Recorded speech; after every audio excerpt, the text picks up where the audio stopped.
Thank you for joining me for the interview today. We had discussed that we wanted to meet to discuss your views on the death penalty. Could we begin by just introducing yourself to the camera for me? I'm Mark Nackreiner. I am a senior here at UW-Madison studying civil engineering.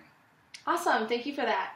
All right. So, to begin, let's discuss by telling me your views on the death penalty, please.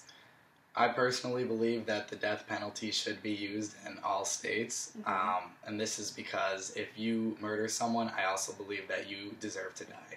Okay, so what I hear you saying is you believe fully that the death penalty should be used in the United States. Is that correct? Yes, in the entire United States, that is correct. Okay, and you think it should be used just for murders or any other kinds of crimes? Other than murders, I don't think it should be used. Okay, all right. So why do you feel so strongly about the death penalty? Well, I'm from a small town where I grew up, and actually everybody knows everybody in high school, and we all get along. And I've actually had 2 of my fellow classmates be murdered in the past year. Wow. And it was pretty rough time for the whole city of Hartford, and everyone was pretty bummed out. These 2 were 2 pretty likable kids. Definitely. Wow, that must have been really hard. So, when these 2 classmates died, and the people that murdered them were also your fellow classmates, how did you feel when they were convicted? Because they were not sentenced to death. Instead, they were, I'm going to assume, given like a life sentence. Is that correct? Yes, that's correct. Since Wisconsin does not support the death penalty, they were not sentenced to death. And So how did you feel about that sentence rather than a death sentence? I was pretty upset. I think that they both deserved to get the death penalty since they've murdered 2 kids who were just starting their lives pretty much. So they're just graduating high school and ready to go on and get college degrees and get careers. Right, that must have been tough. I wonder, how did the families take it? Families took it pretty rough.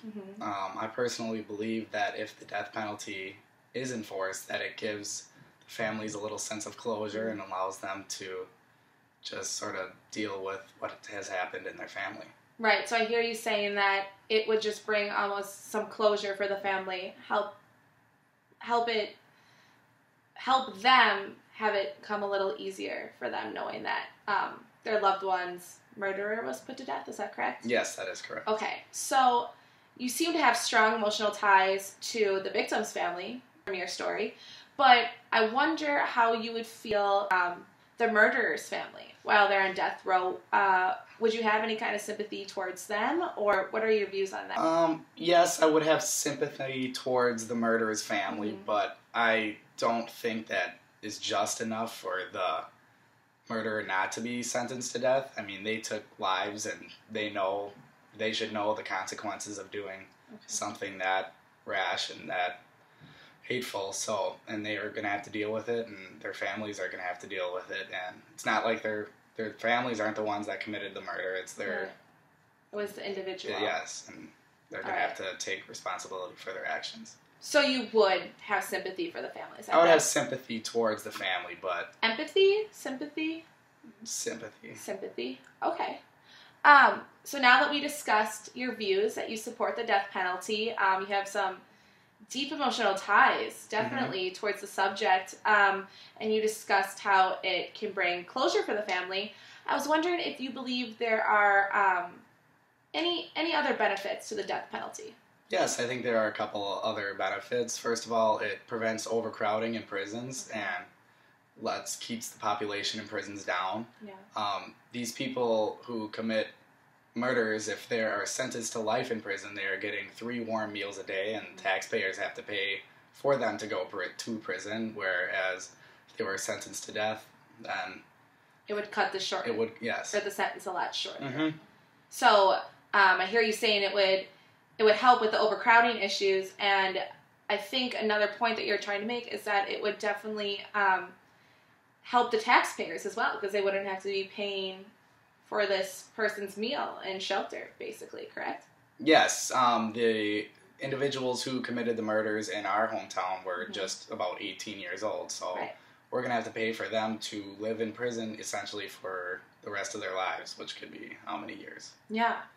So do you think if someone is not sentenced to death, because not all states have the death penalty, what would you rather see happen? So if someone gets a life sentence, would you want that sentence to be in solitary? Would you want them to have privileges? Or do you have like any kind of opinion on how they should be sentenced then?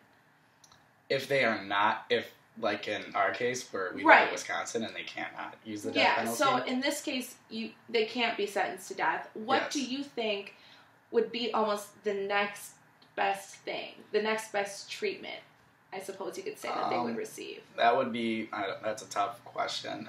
I don't think anything would come close to what could be, or what should be done to those individuals who commit murder. Okay, so I know, I'm sorry, my question was worded a little strangely, but you think that death is the ultimate price that they should pay? Yes. Correct. If one individual murders another individual, they should also have to be sentenced to death. Okay, so going off that a little bit, there is that case in Waukesha with those two young girls that are being tried as adults. They tried killing their classmate. Do you remember that? The Slenderman case?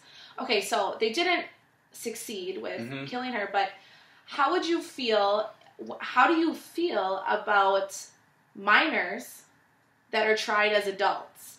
Do you think minors should see the death penalty, or do you think that's more of a life sentence? That's a tough one to answer.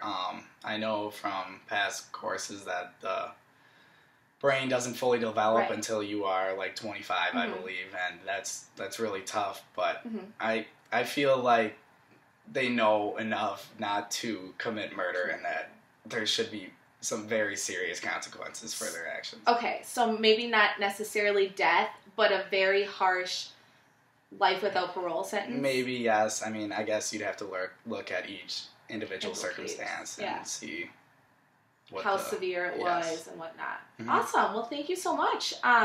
So yeah, it was great to talk to you and listen to your views about the death penalty and talking about how you have those deep ties. You really feel that connection with the family, so I can see where your strength for this subject is coming from. You really have a deep tie. I understand your opinion on the overcrowding as well. I can see where you're coming from, and it was good to hear some of your opinions about like how minors should be tried and everything. So thank you so much for your help. I had a great time interviewing you. Yes, you're welcome. Thank you. Thank you.